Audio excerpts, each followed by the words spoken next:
Hello and welcome. My name is Muhammad Faiq Harits, and today I would like to talk to you about my research study about liquid cooling system for cylindrical lithium-ion battery.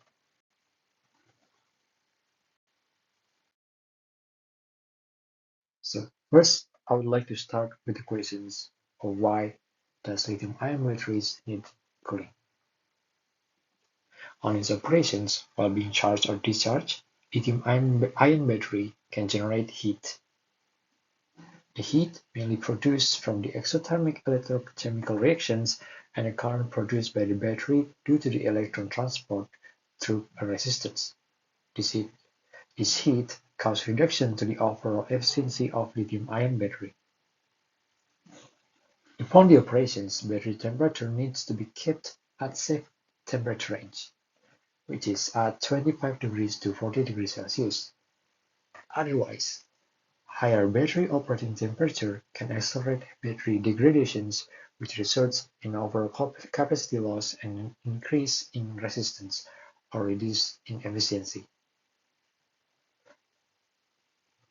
In the worst case, a failure can be occurred where the battery can reach very high temperature and explode, or it is called thermal runaway. Therefore, it is necessary to mitigate heat on lithium-ion battery using a cooling system.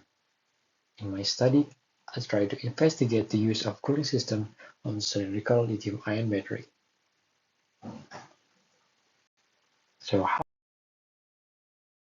does the cooling mechanism for cylindrical lithium-ion batteries? In, in my study, the heat mitigation mechanism for cylindrical lithium-ion battery will employ a special cooling tube which is called a serpentine or a wavy cooling tube, as shown in the figure here in the slides. It employs a flat liquid cooling tube that's shaped in a wavy pattern that follows the cylindrical shape with height that covers most height of the battery.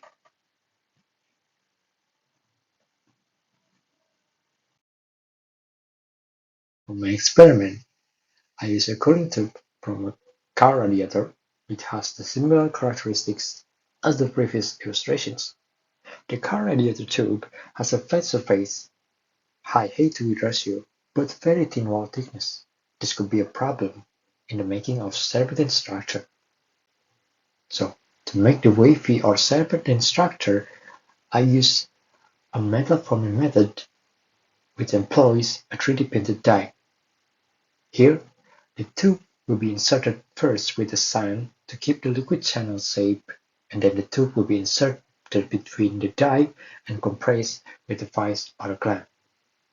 And the result can be shown here in these pictures. So, for the experiment, I intend to make a curve with the radius of 9.2 millimeters, which corresponds to the battery radius, and the curve angle of 60 degrees.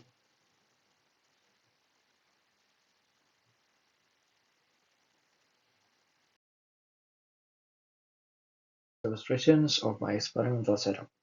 The system consists of a fluid system which is connected with a solid liner row and a measurement system which is connected with this liner row. The water which is used as the coolant of the cooling system stored inside a container equipped with chiller, which is used to set the water temperature if needed. Then the water is pumped by a peristaltic pump up to the cooling module to dissipate heat from the battery and back again to the water container. There are three main instrumentation components used in this experiment. First one is the flow meter, which is used to measure the flow rate of the water. The second one is the crocodile clamps to measure the voltage of each battery cell. And the third one is the thermocouple type K attached to each battery cells and both water inlet and outlet to measure their temperatures. Additionally, there is a current sensor and reader, which is used to measure the current on the battery. In this experiment, I employ three data loggers that serve different instrumentations.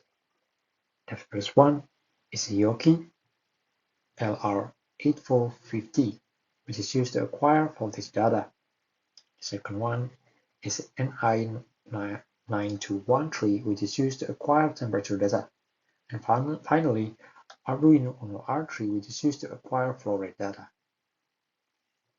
Just the battery, I use an electronic load to discharge and power supply to charge the battery. In my experiment, I charge and discharge the battery at 2C and 3C current rate variations using a 3 Ah battery.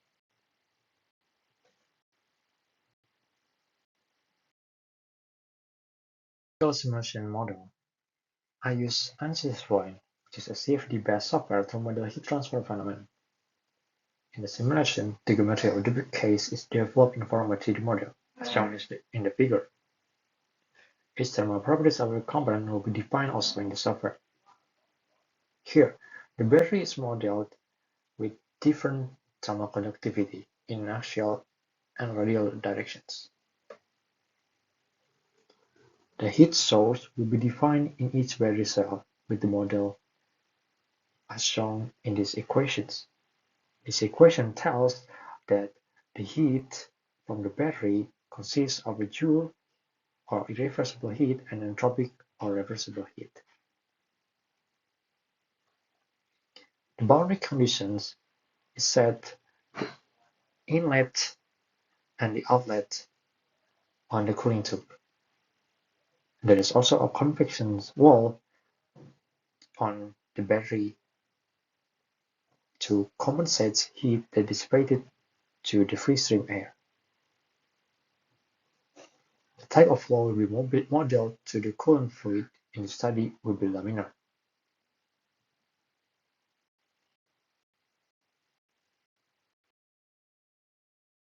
Utilization results to the geometry used for the simulations. On the water domain, I add an illustration layer to capture the velocity and thermal boundary layer due to the water flow. I also done an element-independent test to make sure the resolution result is reliable and independent to the change of element parameter.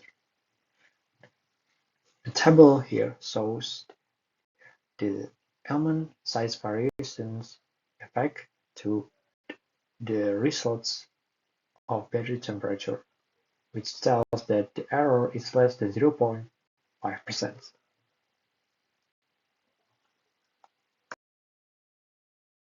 Cooling on baseline parameter case. The baseline parameter case uses water at 0.6 liter per minute flow rate and temperature of 25 degrees Celsius. The left image here shows the battery temperature rise plot against SOC or battery state of charge. The SOC here, as you can see, starts from 100 to 0, indicating that this is a discharge process. The solid line shows the 2C current rate case, while the dashed line shows the 3C current rate case. The temperature of each battery cell is distinguished by a blue, red, and a yellow color. An error bar shows the mean and standard deviations of measured temperature from the 3 battery cells used in this experiment.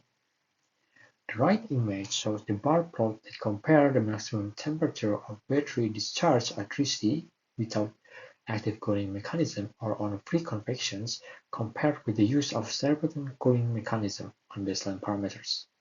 From that plot, without active cooling mechanism, battery can reach up to 80 degrees Celsius. But with the serpentine cooling mechanism, the temperature can be kept at a safe operating temperature threshold at 40 degrees Celsius here. From the left plot here, we can see that the battery only reaches 40 degrees Celsius at the last 10% of state of charge.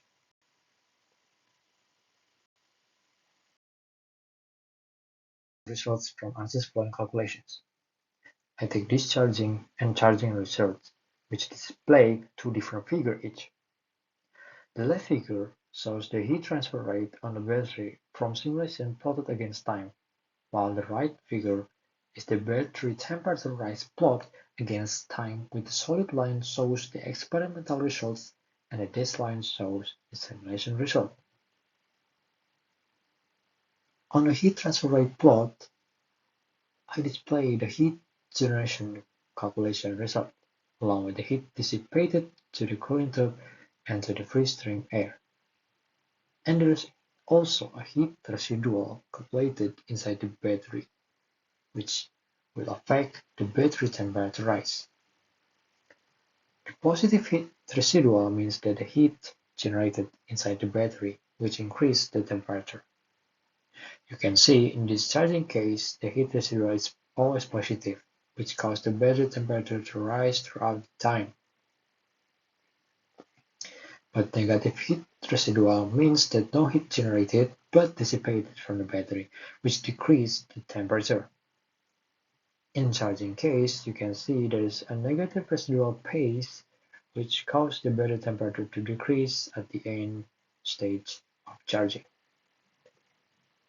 From this figure, we can see that the simulation correctly predicts the temperature rise trend for both charging and discharging case, with overall error ranging from 0.39 to 11.55%. Temperature gradient data can also be calculated and displayed in form of a contour plot. Here is the temperature contour of the battery from top and the front view of each battery cells. From these results, we can see that the temperature gradient forms a very distinct temperature with 10 degrees Celsius difference, which marked by the high temperature region around the core of the battery and low temperature regions around the contact area with the cooling tube. The temperature gradient is also important to be considered here because it can cause the local aging to the battery.